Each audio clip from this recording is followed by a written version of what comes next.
चलो, तो दो डेफिनेशन आता है सिमेट्रिक और स्क्यू सिमेट्रिक मैट्रिसेस का, ठीक है। तो पहले हम सिमेट्रिक मैट्रिक्स देखते हैं कि सिमेट्रिक मैट्रिक्स क्या है।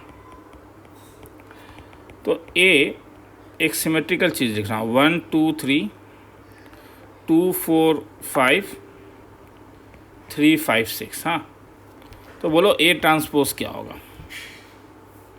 करो, ये 1 2 3 ये फर्स्ट रो है तो ये फर्स्ट कॉलम बन जाएगा 1 2 3। ये सेकंड रो है 2 4 5। ये थर्ड रो है 3 5 6। तो अब ध्यान से देखो, ये तो यही है और ये कोई बहुत बड़ा बात नहीं है। ये इसलिए हो रहा है क्योंकि चीज़ें सिमेट्रिकल है। देखो ना, अगर ये मेन डायगोनल है तो मेन डायगोनल में देखो ना, ये भी 2 2 है, ये भी 3 है तो ये भी 3, ये भी 5, ये भी 5। नहीं, क्या मतलब, ये कौन सा एलिमेंट है, ये A1 2 था और ये कौन सा एलिमेंट है A2 1। ये कौन सा एलिमेंट है A1 3, तो ये क्या है A3 1। तो हम क्या देख रहे हैं, हम देख रहे हैं कि अगर A is equal to A dash हो तब हम कहेंगे A इज सिमेट्रिक मैट्रिक्स हर समय। हाँ, तो A is equal to A dash में एक खासियत है कि मेन डायगोनल में कुछ भी हो सकता है। मेन डायगोनल को छोड़ के बाकी में क्या होना पड़ेगा कि इसका जो डेफिनेशन है वो ये है कि Aij must be equal to Aj। तो ith रो jth कॉलम में जो एलिमेंट होगा और jth रो ith कॉलम में जो एलिमेंट होगा दोनों एग्जैक्टली सेम होंगे। तो हम यहाँ पे ये देख के ही बोल सकते हैं कि कोई चीज़ सिमेट्रिकल है नहीं। जैसे यहाँ पे 1 5 8 दे दूँ, यहाँ पे 3 4 6 दे दूँ, यहाँ पे 3 4 दे दूँ और यहाँ पे 7 दे दूँ, तो हम देख रहे हैं कि देखो ये 6 और ये 7 मिला, तो इसके कारण जब तुम इसे ट्रांसपोज करोगे तो दोनों सेम नहीं होगा क्योंकि यहाँ 7 6 आ जाएगा। तो ये इससे पता चला this one is not symmetric, क्योंकि Aij is equal to Aj होना जरूरी है। तो लिखना है तो लिख लो। चलो, अब हम जो देखते हैं वो है स्क्यू सिमेट्रिक मैट्रिक्स।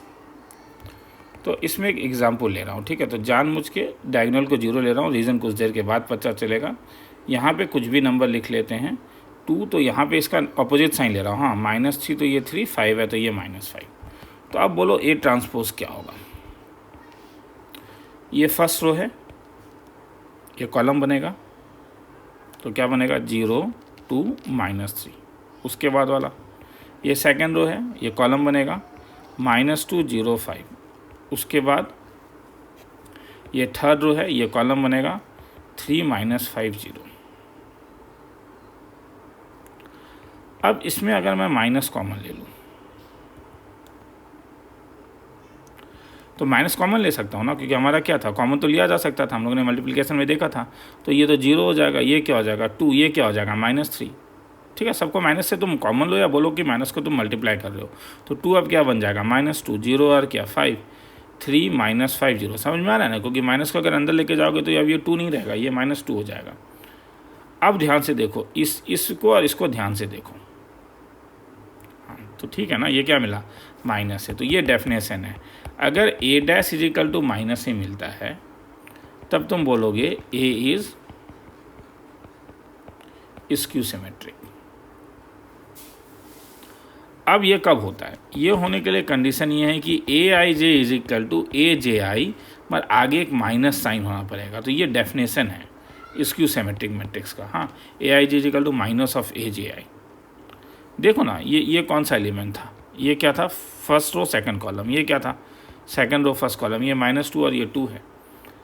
तो अब इसमें एक रिजल्ट बनता है जो नीचे ऊपर मैंने एक थ्योरम भी दिया हुआ है कि मैंने क्यों हर समय main diagonal elements of skew symmetric matrix is always 0।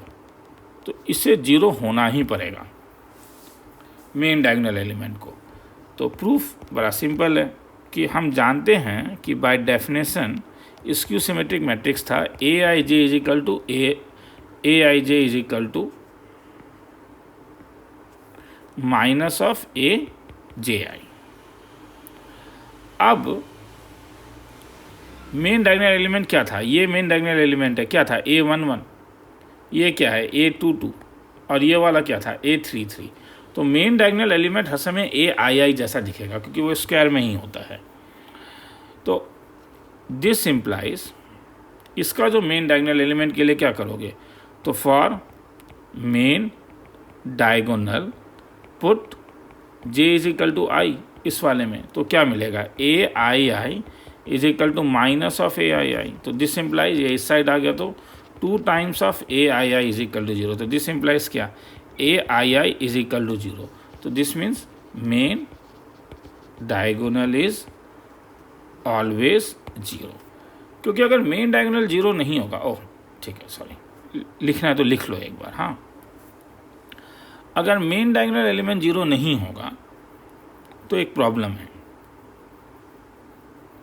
अगर मेन डायगोनल एलिमेंट 0 नहीं होगा तो जैसे मैं तुम्हें दिखाता हूँ, ए इज इक्वल टू ये -1 ले लिया, ये 1 ले लिया, इसे 2 ले लेता हूँ, इसे 3 ले लेता हूँ।